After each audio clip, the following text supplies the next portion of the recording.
He's done it. This time last year, Roger Federer beat Rafael Nadal in the final of the Mutua Madrilena Madrid Open. It was the start of an incredible few months for Federer, who went on to win the French Open for the first time, reclaim his Wimbledon title. Then in July, his wife gave birth to twin girls. Even for a man used to experiencing highs, that took some beating. Yeah, it was very special because Mirka's pregnant during this time, and I think seeing how good she was feeling actually and how happy she was and excited about having, you know, Mila and Charlene, I think that kind of helped me playing extra good tennis. Looking how it was last year, how crazy, and not knowing how it's going to be. This year being back with the kids, they're also here in Madrid, being 9.5 months old, it's a lot of fun, and I wouldn't want it any different. Until last year, the French Open was the only Grand Slam Federer hadn't won. He'd made 3 consecutive finals at Roland Garros, only to lose to Nadal on all 3 occasions. But last year, with Nadal losing in the 4th round, Federer's path to the title was clear, and he seized the moment. It was a big moment of joy, I would say. I don't like it when it's a relief, you know, because even though I was so close for so many years, I always believed in the chances of winning Paris. Sometimes more, sometimes less, but I never stopped believing entirely.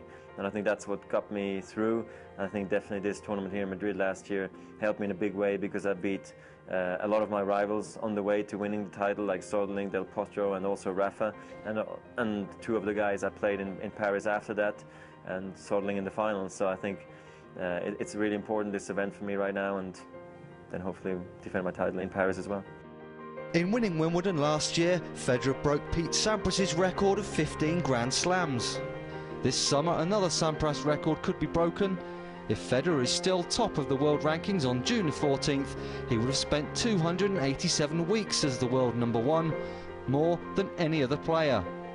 But after winning in Roland Garros last year, Federer is much more relaxed about breaking records and about life in general.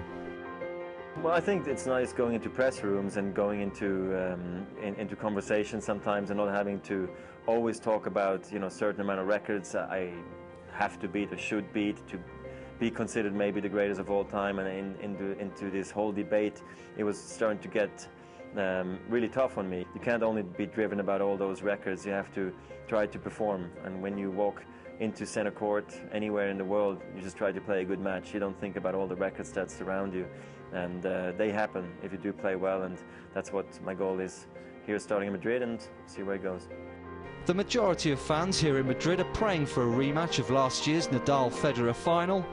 They've faced each other 20 times before, and Federer has only beaten the Spaniard twice on clay, including in that Madrid final last year. He's got the most incredible clay court record in the last 5-6 years. He's only lost a handful of matches, and he started off again so strong in Monaco and Rome that he's definitely the man to beat again, you know, in the next couple of tournaments. I'm excited for him anyway that he's playing so well again, because people were starting to write him off and he didn't win a title for a year, and I also miss him in some ways, you know, because we haven't played since last year here in Madrid, so it's been a year. And I hope we can make it happen, and from my side I'll make sure I'll be in the finals, hopefully, and then get a chance to play maybe on the other side. Since winning in Madrid last year, it's safe to say life has been pretty good for Roger Federer, both on and off the court. Still only 28, the world #1 looks set to remain at the top of his game for some time to come.